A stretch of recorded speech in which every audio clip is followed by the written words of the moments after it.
Welcome to Vivaswan Educational Foundation, your gateway to success. Explore classes in UPSC, Defense, WBCS, Combined Course, CAT, CLAT, and many more. Subscribe now for expert guidance and quality education. तो आप सभी का स्वागत है विवासवान educational foundation में। तो आप सभी को पता है कि हमने जो एक सीरीज़ की शुरुआत करी थी एनडीए और सीडीएस को लेकर के, उस सीरीज़ में आज केमिस्ट्री का कार्बन एंड इट्स कंपाउंड का ये चौथा और आखिरी लेक्चर होने वाला है। इससे पहले मैंने फिजिक्स के सभी लेक्चर्स को, सभी वीडियोस को मैंने अपलोड कर रखा है हमारे यूट्यूब चैनल में। अगर आपने उन वीडियोस को नहीं देखा है तो अभी जाकर के प्लेलिस्ट को चेक कीजिए और फिजिक्स के सभी लेक्चर को देख के फिजिक्स के कॉन्सेप्ट को बिल्ड कीजिए। और आने वाले टाइम में मैं बायोलॉजी के लेक्चर्स को भी लेके आऊँगा, फिर मैं रिवीजन सीरीज़ भी लेके आऊँगा, रिवीजन के काफ़ी वीडियोज़ लेके आऊँगा, शॉर्ट नोट्स, ट्रिक वगैरह सब कुछ लेके आऊँगा आप सभी के लिए। तो मेक श्योर आपने चैनल को सब्सक्राइब किया हो। और अगर आपको ये सभी नोट्स पीडीएफ नोट्स चाहिए तो ये पीडीएफ नोट्स पाने के लिए आप हमारे टेलीग्राम चैनल को ज्वाइन कर सकते हो। टेलीग्राम चैनल का लिंक वीडियो के डिस्क्रिप्शन में दिया गया है। चलिए बातें करी जाए एक एक करके। यहाँ पर पहले क्या लिखा हुआ है, chemical properties of carbon compound. Carbon का जो कंपाउंड्स है उसके केमिकल प्रॉपर्टीज़ में सबसे पहला केमिकल प्रॉपर्टी कंबसन। क्या बोला गया कंबसन में, अगर आप यहाँ ध्यान से देखो, carbon compound burn in oxygen to form water, carbon dioxide, heat and light. तो देखिए यहाँ क्या बोला गया है कि कार्बन को अगर आप ऑक्सीजन के प्रेजेंस में जलाओ तो वो क्या बनाएगा, कार्बन डाइऑक्साइड बनाएगा, हीट बनाएगा और लाइट बनाएगा। चूँकि हीट प्रोड्यूस हो रहा है तो ये एक एक्सोथर्मिक रिएक्शन होगा। अब आपने क्या किया, मीथेन को ऑक्सीजन के प्रेजेंस में जब बर्न करवाया तो जैसे ही कार्बन कंपाउंड को पानी रिलीज़ करना ही है और कार्बन डाइऑक्साइड रिलीज़ करना ही है, तो वो कार्बन डाइऑक्साइड और पानी में टूट गया और ब्रेक होकर के कुछ हीट्स भी ऑफकोर्स निकले, क्योंकि एक्सोथर्मिक रिएक्शन जो ठहरा। अब यहाँ पर देखिए आप, इथेन के बाकी कंपाउंड्स को भी अगर आप ऑक्सीजन के प्रेजेंस में बर्न करवाओ तो सिर्फ और सिर्फ आपको कार्बन डाइऑक्साइड और वाटर ही मिलेगा। अब हम बातें करें ऑक्सीडेशन रिएक्शन के बारे में। The carbon compound like alcohol are oxidise to carboxylic acid on heating with oxidising agent like alkaline potassium permanganate KMnO4 और एसिडिक पोटासियम डाइक्रोमेट K2Cr2O7। देखिए ये दोनों जो कंपाउंड है ना, KMnO4 पोटासियम पर मैग्नेट, और इसके साथ जो आपको दिख रहा है K2Cr2O7 पोटासियम डाइक्रोमेट, ये दोनों को हम कहते हैं रिड्यूसिंग एजेंट। ये क्या करते हैं, ये किसी भी कंपाउंड को आसानी से रिड्यूस कर देते हैं या फिर रिड्यूस करने में हेल्प करते हैं। तो यहाँ पर क्या बोला गया है कि अगर आप अल्कोहल में एक रिड्यूसिंग एजेंट को डाल दो, अगर आप अल्कोहल में एक रिड्यूसिंग एजेंट को डाल दो तो वो क्या बन जाएगा, वो एसिड बन जाएगा। जो कि यहाँ पर एग्जाम्पल के तौर पे आपको एग्जाम्पल के फॉर्म में यहाँ पर दिखाया गया है कि CH3CH2OH, ये एक 2 कार्बन वाला अल्कोहल है जिसको हम इथानॉल कहते हैं। इसमें आपने क्या दिया, रिड्यूसिंग एजेंट दिया। रिड्यूसिंग एजेंट के फॉर्म में आपने क्या दिया, K2Cr2O7 दिया, पोटासियम डाइक्रोमेट दिया, और साथ में आपने हीट करा।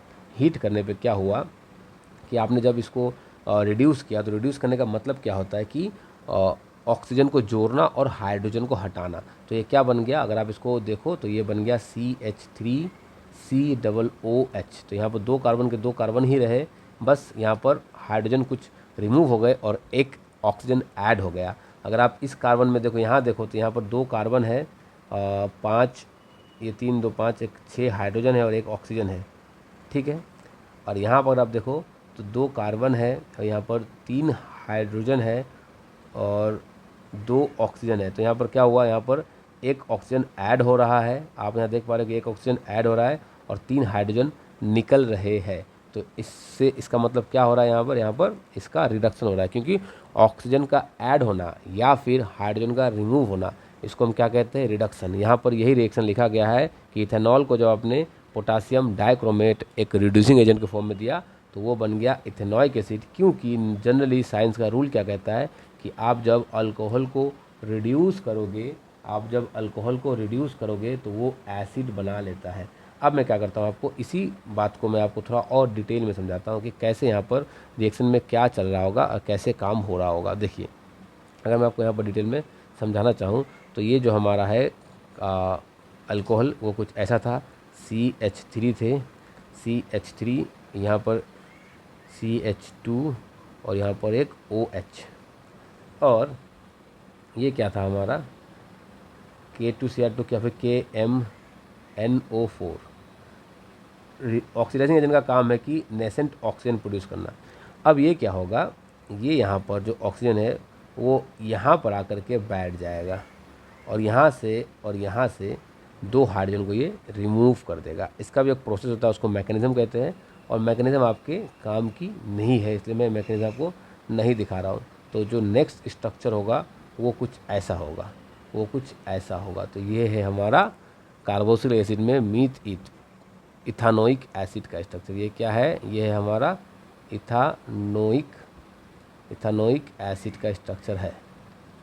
ये हमारा इथानोइक एसिड का स्ट्रक्चर हो गया। तो मैंने आपको क्या समझाया कि किस तरह से ऑक्सीडेशन होते हैं, किस तरह से ऑक्सीडेशन का रिएक्शन होता है कार्बन कंपाउंड में, ये मैंने आपको बताया।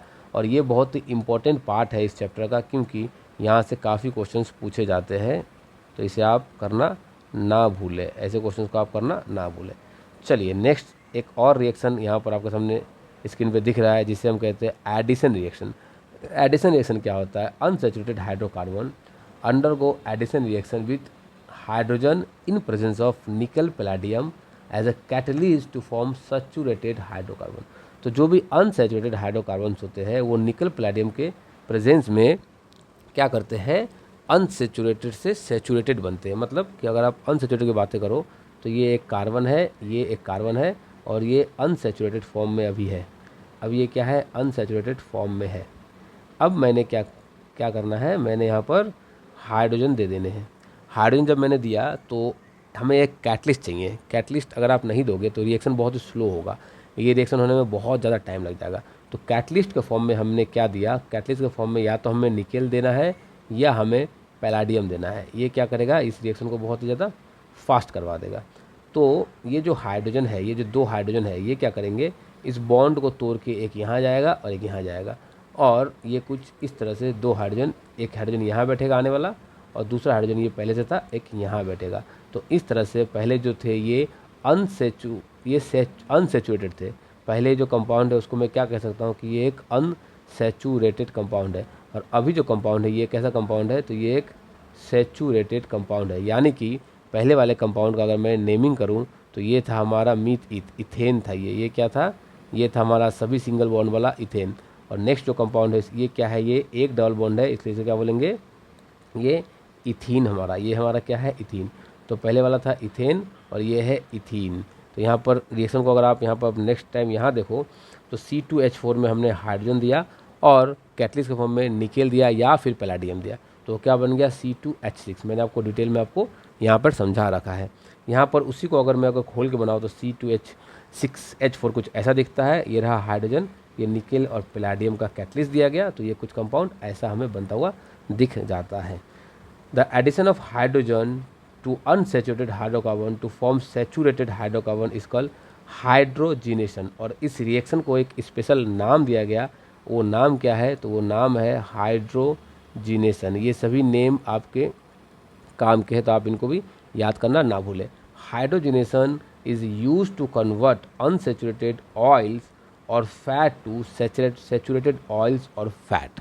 तो सेचुरेटेड ऑयल्स और फैट को भी इसको अनसेचुरेटेड को सेचुरेटेड बनाने में हम इस रिएक्शन का हेल्प लेते हैं।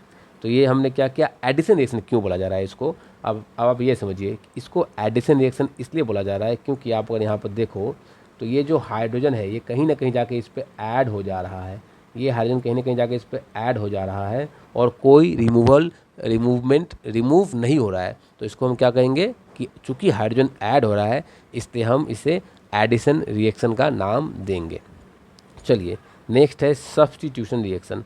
सब्स्टिट्यूशन रिएक्शन मतलब क्या होता है, देखिए सब्स्टिट्यूट का मतलब क्या होता है कि मान लीजिए ए के साथ बी बैठा हुआ है, साथ में सी आया और सी ने क्या किया, ए को भगा के खुद बैठ गया, तो उसको सब्स्टिट्यूट कर दिया।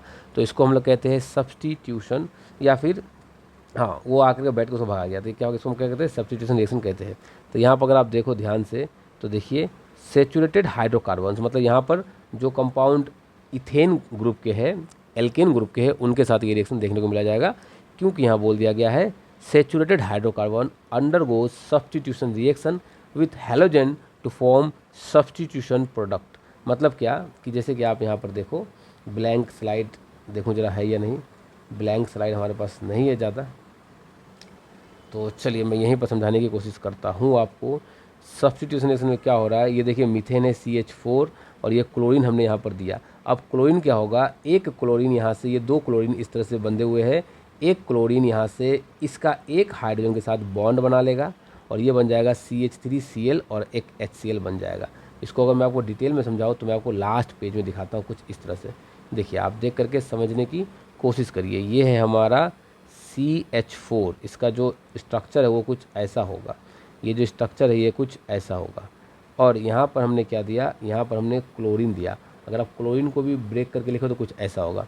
अब ये जो क्लोरीन है इस हाइड्रोजन के साथ बैठ जाएगा और ये जो क्लोरीन है वो इस हाइड्रोजन की जगह पर बैठ जाएगा और बाद में कंपाउंड जो फाइनल प्रोडक्ट है वो दिखने में कुछ ऐसा होगा। फाइनल प्रोडक्ट दिखने में कुछ ऐसा होगा। ये रहा हमारा फाइनल प्रोडक्ट क्लोरोमीथेन। इसका नाम क्या होगा, इसका नाम होगा क्लोरोमीथेन। और ये क्या था हमारा, ये था हमारा मीथेन, ये हमारा ओनली मीथेन था, ये हमारा ओनली मीथेन था। इसी सिलसिले को अगर आगे बढ़ाऊँ तो ये कुछ नेक्स्ट कंपाउंड में ऐसा कुछ बोल सकता हूँ कि ये CH3, इसमें अगर आप एक क्लोरीन दे दो तो एक क्लोरीन को अगर आप तोड़ के लिखो तो ये क्लोरीन इसके साथ बैठ जाएगा और ये क्लोरीन इसके जगह पर बैठ जाएगा और फाइनल प्रोडक्ट दिखने में कुछ ऐसा होगा। ये रहा CH3, ये रहा CH3 और ये रहा क्लोरीन। तो ये क्या हो गया, क्लोरोइथेन, ये हो गया क्लोरोइथेन। और ये क्या है, ओनली इथेन। तो ये रहा कुछ रिएक्शन जो मैंने आपको समझाए हैं। चलिए इसको भी यहाँ से देखा जाए क्या बोला जा रहा है, कहाँ गया हमारा, ये रहा। देखिए इसको मैंने आपको समझाया और मैंने आपको ये कंपाउंड, अच्छा इसके साथ अगर इसी कंपाउंड के ऊपर दोबारा अगर क्लोरीन दो आप तो एक एक करके हाइड्रोजन रिमूव होता जाएगा और एक एक करके क्लोरीन आता जाएगा। फिर से आप इसमें क्लोरीन दे दो तो एक एक करके क्लोरीन आता जाएगा और एक एक करके हाइड्रोजन रिमूव होता जाएगा। फिर से आप इसमें दे दो तो लास्ट में जाकर के ये कार्बन टेट्राक्लोराइड बन जाएगा। इसको क्या कहेंगे हम, इसको कहेंगे कार्बन टेट्राक्लोराइड। तो ये है सब्स्टिट्यूशन रिएक्शन जहाँ पर कि क्लोरीन हाइड्रोजन को हटा के खुद बैठ जा रहा है, क्लोरीन हाइड्रोजन को सब्स्टिट्यूट कर दे रहा है। तो इसको हम क्या कहते हैं, सब्स्टिट्यूशन रिएक्शन। नेक्स्ट रिएक्शन की अगर बातें करी जाए तो नेक्स्ट रिएक्शन हमारा सम इंपॉर्टेंट कार्बन कंपाउंड्स के बारे में यहाँ पर बातें करी जा रही है, जिसमें से पहला कार्बन कंपाउंड है हमारा क्या, इथानॉल। इथानॉल की प्रॉपर्टीज़ के बारे में यहाँ बात करेंगे। सबसे पहले समझते हैं इथानॉल का फॉर्मूला क्या होता है, C2H5OH, ये इथानॉल है। इथाइल अल्कोहल भी इसको बोलते हैं, जनरल नेम में इथाइल अल्कोहल। और इथानॉल जो है वो IUPAC नेम है और ethyl alcohol is general name.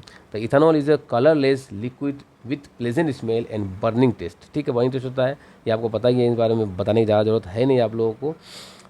It is soluble in water, पानी में आसानी से घुल जाता है। Ethanol react with sodium to form ethoxide and hydrogen. क्या बोला गया है, अगर आप इथानॉल में सोडियम को डाल दो तो सोडियम इथॉक्साइड बना लेगा। क्या बना लेगा, सोडियम इथॉक्साइड, और साथ में एक हाइड्रोजन गैस रिलीज करेगा। इथेनॉल को अगर आप रिएक्ट करवाओ कंसनट्रेटेड H2SO4 के साथ तो ये क्या बनाएगा, ये बनाएगा इथीन एंड वाटर। तो यहाँ पर मैंने क्या करा, इथेनॉल को रिएक्ट करवाया कंसनट्रेटेड H2SO4 के साथ, तो यहाँ बना हमारा इथीन और वाटर बन गया। इस्तेमाल क्या है इथेनॉल का, तो ethanol is use for making alcoholic drink बनाने में काम में आता है। Is use as a solvent, solvent के काम में भी आता है। It is use for making medicine like tincture, iodine, cough syrup वगैरह वगैरह बनाने के काम में आते हैं। कुछ टॉनिक्स भी बनाने के काम में आते हैं। एक और कंपाउंड की अगर बातें करूँ, इथानोइक एसिड क्या होता है, तो इथेनोइक एसिड का जनरल फॉर्मूला होता है CH3COOH और इसका जो कॉमन नेम है वो है एसिटिक एसिड। देखिए ये है इसका IUPAC नेम और ये है इसका कॉमन नेम। इसकी प्रॉपर्टीज़ क्या होती है, तो ethanoic acid is colourless, liquid and pungent smell and सोर टेस्ट। ठीक है, इस तरह का टेस्ट होगा। सोल्यूबल होगा वाटर में, सॉल्यूशन 5% से 8% ethanoic acid, water is called vinegar. अगर आप 100 ग्राम पानी में या फिर आप 95 ग्राम पानी में 5 ग्राम इथेनोइक एसिड मिला दो तो उस पूरे कंपाउंड को, पूरे सॉल्यूशन को हम विनेगर का नाम दे देते हैं। एस्टेरिफिकेशन एक रिएक्शन है जो कि बहुत इंपॉर्टेंट रिएक्शन है। आपके एग्जाम में यहाँ से क्वेश्चंस पूछ लिए जाते हैं कि क्या होता है एस्टेरिफिकेशन। देखिए ethanoic acid react with ethanol to form ester ethyl ethanoate in presence of concentrated H2SO4। मतलब क्या, इथेनोइक एसिड को अगर आप अल्कोहल से जुड़ा दो, अल्कोहल और एसिड को जोड़ दो तो क्या बन जाएगा, एस्टर बन जाएगा। जैसे कि मैं आपको यहाँ पर ब्लैंक स्लाइड में इस रिएक्शन को करके दिखाता हूँ। क्या बोला गया, इथेनोइक एसिड, तो ये हमारा CH3COOH। इसके साथ आपको क्या जोड़ना है, अल्कोहल को, तो CH3CH2OH। तो इसको मैं क्या करता हूँ, पलट के लिखता हूँ ताकि आपको आसानी हो। तो इसको मैंने पलट के लिख दिया, यहाँ लिख दिया मैंने आपको OH, ठीक है, यहाँ मैंने आपको लिख दिया OH CH2CH3। अब यहाँ पर क्या होगा, एक मॉलिक्यूल ऑफ पानी यहाँ से निकल जाएगा, 1 मॉलिक्यूल वाटर यहाँ से रिमूव हो जाएगा, 1 मॉलिक्यूल वाटर ऐसे होगा, 1 मॉलिक्यूल वाटर यहाँ से रिमूव हो जाएगा, -1H2 हो जाएगा, और जो कंपाउंड बच जाएगा वो क्या बन जाएगा, CH3। तो ये रहा CH3, ये C डबल बॉन्ड O, ये रहा C डबल बॉन्ड O, यहाँ पर एक O और यहाँ पर एक C, और यहाँ पर H2 को ऐसे लिख देता हूँ, और ये 3 है तो इसको 3 को कुछ ऐसे लिख देता हूँ। तो ये जो बॉन्ड बनता दिखा हमें कार्बन और ऑक्सीजन के बीच में, यहाँ पर इस बॉन्ड को हम लोग कहते हैं एस्टर बॉन्ड, एस्टर बॉन्ड, और इस रिएक्शन को कहते हैं एस्टेरिफिकेशन। इस रिएक्शन को क्या कहते हैं, एस्टेरिफिकेशन। चलिए इसको डिटेल में डिस्कस करा जाए। तो यहाँ देखिए जो आपको C2H5 मैंने अभी आपको दिखाया, ये कुछ ऐसे बन जाएंगे। मैंने इसको बड़ा करके खोल के अच्छे से डिस्क्राइब करके दिखाया, और ये एक मॉलिक्यूल पानी को भी मैंने आपको अच्छे से दिखा दिया। The reaction between carboxylic acid and the alcohol form ester is called esterification. तो क्यों, क्योंकि एस्टर बन रहा है इसलिए उसे क्या कहते हैं, एस्टेरिफिकेशन कहते हैं। चलिए आगे बातें करी जाए। अच्छा, सेपोनिफिकेशन क्या होता है, when ester react with sodium hydroxide solution the sodium salt of the carboxylic acid and the parent alcohol form the reaction is called saponification. मतलब क्या कि आपने जब इस एस्टर को रिएक्ट करवाया सोडियम हाइड्रोक्साइड के साथ, तो एक सोडियम का सॉल्ट बना जिसको हम कहेंगे सोडियम कार्बोक्सिलेट, और पुराना जो अल्कोहल जिसको जो कि इसका पेरेंट अल्कोहल है जिससे कि ये कंपाउंड बन के आया है, वो अल्कोहल भी हमें दिख के मिल गया, इथाइल अल्कोहल। तो इस पूरी रिएक्शन को कहीं ना कहीं रिवर्स करना और सोडियम का एक सॉल्ट बनाना, इसको बोलते हैं saponification. Ethanoic acid react with base, ethanoic acid base के साथ भी रिएक्ट करता है, और आपने एसिड बेस सॉल्ट चैप्टर में पढ़ा है कि जब भी किसी बेस की रिएक्शन एसिड के साथ होती है तो क्या बनता है, सॉल्ट बनता है। तो चूँकि यहाँ पर इथेनॉइक एसिड के साथ रिएक्शन हो रहा है सोडियम हाइड्रोक्साइड के साथ, तो यहाँ पर जो सॉल्ट बनेगा वो होगा सोडियम इथोनेट, सोडियम इथोनेट, और यहाँ पर वाटर बन जाएगा। Ethanoic acid react with carbonate to form hydrogen carbonate to form salt. अब आप इसको अगर कार्बोनेट के साथ, सोडियम कार्बोनेट के साथ रिएक्ट करवाओ तो ये बन जाएगा वही हमारा सोडियम इथेनॉइड बनेगा और साथ में वाटर बनेगा। और इसको अगर आप सोडियम बाई कार्बोनेट से रिएक्शन करवाओ तो हमारा सोडियम कार्बोनेट और वाटर प्लस कार्बन डाइऑक्साइड बनता हुआ दिखेगा। ये सभी रिएक्शंस आपके लिए बहुत इंपॉर्टेंट है, तो इन सभी को आप ध्यान से पढ़िएगा। अब सॉप और डिटर्जेंट कैसे काम करता है, चलिए देखिए साबुन और डिटर्जेंट कैसे वर्क करते हैं, इन बारे में थोड़ी बातें करी जाए। देखिए साबुन, सोप क्या है, देखिए यहाँ बोला गया है soap a long chain sodium potassium salt of carboxylic acid. जो आपको मैंने अभी कार्बोक्सिलिक एसिड दिखाया था CH3COONA, अगर इसी के चेन को लंबा कर दो, इस ये जो का हाइड्रोकार्बन कंपाउंड है इसको अगर लंबा कर दो आप तो वही साबुन बन जाएगा। सोडियम एस्टेरेट बोलते हैं इसको हम लोग, 17 चेन का कार्बन है यहाँ पर, और लास्ट में सोडियम जो था वही है। स्ट्रक्चर जो होगा कुछ ऐसा होगा, यहाँ पर आप इसके स्ट्रक्चर को देख पा रहे हो, दिखाया गया है। स्ट्रक्चर के बारे में अगर डिटेल में बातें करी जाए तो सॉप मॉलिक्यूल के मेनली 2 पार्ट होते हैं। एक लंबा पार्ट होता है लॉन्ग पार्ट, जिसको हम लोग हाइड्रोफोबिक पार्ट कहते हैं, जो वाटर को रिपेल करता है। तो ये हमारा हाइड्रोफोबिक पार्ट जो वाटर को रिपेल करता है। और दूसरा एक छोटा पार्ट है जो ऑयल और ग्रीस के साथ अटैच हो जाता है, जिसको हाइड्रोफिलिक पार्ट बोलते हैं, जो कि आयनिक पार्ट है। और इसी तरह से ये कपड़ों की या फिर मैले चीज़ों की सफाई कर देता है। क्लींजिंग एजेंट में अगर काम कैसे करता है ये साबुन, देखिए when the soap is dissolve in water it form spherical structure called micelles. जब भी आप साबुन को घुलाते हो पानी में तो ये एक इस तरह से एक मिसल्स बनाता है। मिसल्स के चारों तरफ क्या होते लगे होते हैं, जो हमारे कंपाउंड है साबुन का वो लगा होता है, ठीक है। अच्छा, उसके बाद क्या बोला गया, each micelles in the soap molecules are arrange radially such that high concentrated part are such that जो हाइड्रोकार्बन पार्ट है वो होगा सेंटर की ओर, और जो आयनिक पार्ट है वो होगा बाहर की ओर। आप देखो कि जो हाइड्रोकार्बन पार्ट है वो सेंटर की तरफ है, और जो आयनिक पार्ट है COONA वो बाहर की ओर है, और जो आयनिक पार्ट है वो कहाँ होगा, बाहर की ओर होगा। जो हाइड्रोकार्बन पार्ट है डिजॉल्व होगा डर्ट के साथ, ऑयल ग्रीस के साथ, और उसको साफ़ कर देगा। तो इस तरह से साबुन काम करता है, ये मैंने आपको ऑलरेडी समझा दिया है। चलिए आगे और थोड़ी बातें करी जाए डिटर्जेंट के बारे में। तो डिटर्जेंट के बारे में अगर मैं बातें करूँ, डिटर्जेंट भी लॉन्ग चेन सोडियम सॉल्ट है और सल्फोनिक एसिड है। Soap do not wash well with hard water because it form insoluble precipitate like calcium and magnesium salt of hard water. चूँकि हार्ड वाटर में कैल्शियम और magnesium के कुछ salt होते हैं, इसलिए साबुन उसमें अच्छे से डिजॉल्व नहीं हो पाता है। Detergent wash well in hard water because it does not form insoluble precipitate of calcium magnesium salt with hard water. चूँकि ये कैल्शियम और मैग्नीशियम के सॉल्ट के साथ प्रेसिपिटेट नहीं बनाता है, इसलिए डिटर्जेंट बहुत ही अच्छे से सफाई करता है हार्ड वाटर में भी। अगर आप साबुन और सर्फ के बीच में अगर आप डिफरेंस देखो, सॉप और डिटर्जेंट में डिफरेंस देखो, तो soap are sodium salt of fatty acid, ठीक है। Detergent are sodium salt of sulphonic acid. यहाँ पर क्या है, फैटी एसिड है, और ये क्या है, तो ये है sulphonic acid. Soap clean well in soft water but do not clean in hard water. Detergent clean well in both hard water और सॉफ्ट वाटर, दोनों में अच्छे से सफाई कर देता है। Soap do not clean as well as detergent, मतलब साबुन इस तरह से क्लीन नहीं कर पाता है, और डिटर्जेंट क्लीन करता है अच्छा साबुन से भी। Soap are biodegradable in do not cause pollution, ये पॉल्यूशन कॉज नहीं करता है, बायोडिग्रेडेबल नेचर का होता है। और अगर डिटर्जेंट की बातें करें तो सम डिटर्जेंट आर नॉन बायोडिग्रेडेबल, जो कहीं ना कहीं पॉल्यूशन कॉज कर देते हैं। चलिए आगे बातें करी जाए।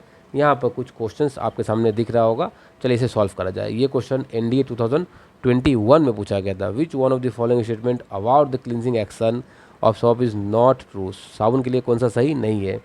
The oil and dirt gets collected in the centre of the micelles. अच्छा, फिर क्या बोला, सॉप मिसल्स स्केटेड लाइट, ये बात तो सही है, सेंटर में ही होता है। ये लाइट को स्कैटर करता है, स्कैटिंग ऑफ लाइट को मैंने लाइट चैप्टर में फिजिक्स में पढ़ा रखा है। अगर आपने अभी तक उन वीडियो को नहीं देखा है तो अभी चेक कीजिए हमारे प्लेलिस्ट को, और उन वीडियो को भी जरूर देख लीजिए। Soap are ammonium salt, soap ammonium salt of long, नहीं अमोनियम सॉल्ट तो नहीं था, ये क्या था हमारा, कार्बोक्सिलिक एसिड का लॉन्ग चेन था, तो ये गलत हो जाएगा। Soap form insoluble precipitate with calcium and magnesium ion in hard water, तभी तो हार्ड वाटर में साबुन अच्छे से नहीं घुल पाता, तो ये बात भी कहीं ना कहीं सही साबित हो रही है। तो हमारा सही आंसर क्या होगा, ऑप्शन सी। चलिए आगे बातें करी जाए। आगे नेक्स्ट क्वेश्चन 2024 में पूछा गया था एनडीए एग्ज़ाम में। यहाँ पे हमें क्या करना है, match the column type question है। डायमंड ग्रेफाइट फ्लोरेंस के बारे में मैंने काफ़ी डिटेल में मैंने आपको पढ़ाया है लेक्चर 1 में, आप उन लेक्चर्स को भी ज़रूर देखिए। और अगर आपने अभी तक हमारे चैनल को सब्सक्राइब नहीं किया है तो चैनल को सब्सक्राइब कीजिए। और ये सभी PDF नोट्स आपको कहाँ मिलेंगे, हमारे टेलीग्राम चैनल में। टेलीग्राम चैनल का लिंक वीडियो के डिस्क्रिप्शन में दिया गया है। ग्रेफाइट, डायमंड फ्लोरेंसर और ग्रेफिन्स के बारे में बातें करी जा रही है। हार्डेस्ट नेचुरल सब्सटेंस कौन है, डायमंड है, तो आप इस से बी का 2 मार्क कर सकते हो। बी का 2 दो ही जगह पर है, तो 3 और 4 रॉन्ग हो गया, 1 और 4 में से कोई ना कोई एक आंसर होगा, ठीक है। चलिए, एक नंबर जो ग्रेफाइट है ये सॉफ्ट एंड स्लिपरी मटेरियल होता है, मैंने आपको ये पहले बारे में बता दिया था। तो हमारा 1 का यहाँ पर क्या हो जा रहा है, 1 का हमारा हो जा रहा है 4, तो 1 का 4 यहाँ पे है, यहाँ पे नहीं है, तो हमारा आंसर मिल चुका है 1। फिर मैं बाकी को चेक कर लेता हूँ। जो फ्लोरेंस होती है, फ्लोरेंस क्या करते हैं, फ्लोरेंस हमारे वेरी लाइट और स्ट्रॉन्ग मटेरियल होते हैं, और ग्रेफिन्स एक के साथ मैच कर जाएगा, तो सी का 3 और डी का 1, तो हमारा सही आंसर हो गया ऑप्शन ए। ये क्वेश्चन एनडीए 2024 में पूछा गया था। चलिए सेकंड लास्ट क्वेश्चन के बारे में बातें करी जाए। विच one of the following compound has sweet and Frooti smell, इसमें से किस कंपाउंड की स्मेल जो होती है वो फ्रूटी होती है और खाने में ये स्वीट लगता है। तो बहुत ही आसान सा है, आपको ये याद होना चाहिए कि इथाइल एसीटेट का जो टेस्ट होता है वो स्वीट होता है, और ये फ्रूटी स्मेल प्रोड्यूस करते हैं। नेक्स्ट क्वेश्चन है जो कि एनडीए 2024 में पूछा गया था। सोप विथ वाटर फॉर्म, साबुन वाटर के साथ किस टाइप के क्रिस्टल का या फिर सॉल्यूशन का फॉर्मेशन करता है, तो ये लाइट्रोफिक लिक्विड क्रिस्टल के टाइप के, इस टाइप के क्रिस्टल को का फॉर्मेशन करता है। तो हमारा 44 का आंसर हो जाएगा ऑप्शन डी। तो इसी के साथ हमने कार्बन एंड इट्स कंपाउंड को बहुत ही डिटेल में 4 लेक्चर में कंप्लीट किया है, और मैंने आपको इस लेक्चर में थोड़े स्लो पढ़ाने की कोशिश करी है, क्योंकि आपकी जो कॉन्सेप्ट है कार्बन एंड इट्स कंपाउंड जल्दी लोगों को समझ में नहीं आता है, इसलिए मैंने थोड़ा स्लो रखा ताकि आपकी कॉन्सेप्ट्स में क्लियरिटी आए और आपका एक कॉन्सेप्ट डेवलप हो पाए। तो इसी तरह से और कुछ ही लेक्चर्स बाकी है, इसके बाद मैं केमिस्ट्री को भी कंप्लीट कर चुका होऊंगा, फिर हम लोग चलेंगे बायोलॉजी की तरफ, और फिजिक्स को मैंने ऑलरेडी कंप्लीट कर रखा है। अगर आपने फिजिक्स के लेक्चर को नहीं देखा है तो हमारे प्लेलिस्ट को फॉलो करना ना भूलें, और केमिस्ट्री के भी लेक्चर्स को जरूर देखिए और अपने दोस्तों में इसको शेयर कीजिए। और अगर आपने अभी तक चैनल को सब्सक्राइब नहीं किया है तो अभी सब्सक्राइब कीजिए विवासवान एजुकेशनल फाउंडेशन को। और अगर आप हमसे ऑफलाइन में जुड़ना चाहते हो तो नीचे दिए गए नंबर पर हमारे टीम से संपर्क कीजिए। आप सभी का बहुत बहुत धन्यवाद।